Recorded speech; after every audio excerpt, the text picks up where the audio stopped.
Samantala, binatikos naman ni Senadora Amy Marcos ang mungkahi ni United Nations Special Rapporteur Irene Khan na buwagin na ang National Task Force to End Local Communist Armed Conflicts o NTF-ELCAC. Una po ni Marcos, anong alam at karapatan ni Khan na pagsabihan ng gobyerno sa mga dapat itong gawin, gayong 10 araw lamang naman siyang nanatili sa Pilipinas at pili lamang ang mga nakausap niyang testigo.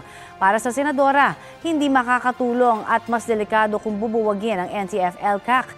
Mahalaga raw na panatilihin ang presensya ng NTF-ELCAC at palakasin ang mandato nito.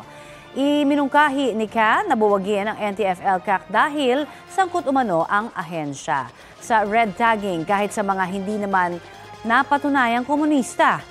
Hindi na rin daw angkop ang mandato ng ahensya sa mga posibleng hakbang ng gobyerno para sa peace talks. Sabi naman ni National Security Council Assistant Director General Jonathan Malaya, hindi pa napapanahon ang pagbuwag sa ahensya.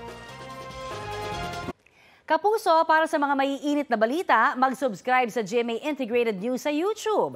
Sa mga kapuso naman abroad, subaybayan nyo kami sa GMA Pinoy TV at sa www.gmanews.tv.